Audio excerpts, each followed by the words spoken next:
There's a quiet shift happening right now, and almost no one is talking about it honestly. Millions of people have started talking to AI more than they talk to actual humans. Not for work, not for information, but for comfort, for company, for connection. And if your first reaction is, it's just lonely people, stay with me, because most people using AI this way aren't doing it for the reason critics think. In fact, the real reason is far stranger. And by the end of this video, you might realize this was never really about technology at all. Let's start with a simple question. Why would anyone choose a machine over a person? At first glance, it makes no sense. People are warm, people understand, people care. So why are millions of people opening a chat window when they need advice, reassurance, or simply someone to talk to? The obvious answer is loneliness. But psychology suggests that's only part of the story. Because the strange thing isn't that people are talking to AI. The strange thing is how quickly it can start feeling comfortable. And comfort is where this story gets interesting. Think about every real conversation you've ever had. Even the good ones come with risk. The risk of being misunderstood. The risk of sounding foolish. The risk of saying too much. The risk of being judged. Every human interaction carries a small amount of uncertainty. And uncertainty requires emotional energy. AI removes much of that uncertainty. It doesn't interrupt. It doesn't mock you. It doesn't get tired of hearing the same problem. It doesn't suddenly decide you're too much. And for someone who's spent years feeling judged, dismissed, or emotionally unsafe, that can feel incredibly powerful. But here's where most people misunderstand what's happening. The reason AI feels comforting isn't necessarily because it's intelligent. It's because it's predictable. Real people are unpredictable. They have moods, bad days, misunderstandings. They pull away, they change. Sometimes they leave. AI doesn't. It's available when you want it. Responsive when you need it. Consistent in a way human beings rarely are. And for a mind that's been hurt by unpredictability before, that consistency can feel like relief.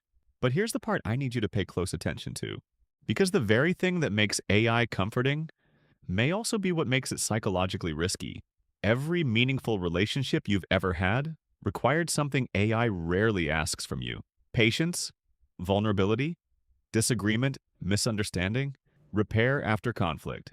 In other words, friction. Human relationships don't become meaningful because they're easy. They become meaningful because they survive difficulty. And that's where psychology raises an uncomfortable question. What happens when connection becomes completely frictionless? Because friction isn't just where pain comes from, it's also where growth comes from. Learning to communicate, learning to trust, learning to handle rejection, learning that disagreement doesn't always mean abandonment. These are skills, and skills only develop through practice. If comfort becomes easier than connection, what happens to those skills? Now, this doesn't mean talking to AI is unhealthy. In fact, for many people, it can be genuinely helpful. But there's an important difference. Two people can spend an hour talking to AI. One uses it to organize their thoughts before reaching out to a friend. The other uses it instead of reaching out.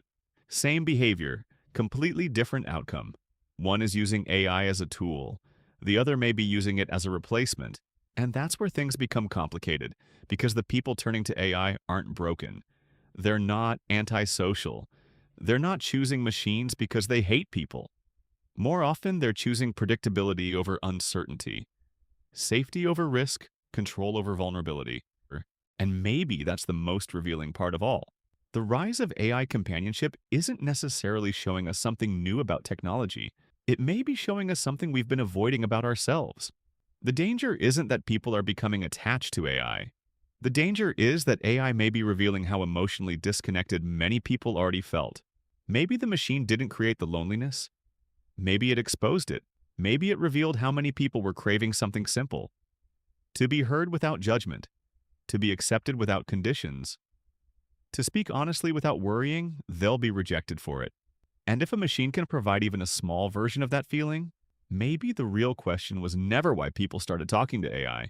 Maybe the harder question is this: why did so many people stop feeling safe enough to talk openly with each other? Because if an AI feels safer than a real person, that might not tell us the most important thing about technology. It might tell us something about trust, something about connection, something about what many people have quietly been missing for a very long time. And maybe that's the conversation we should be having.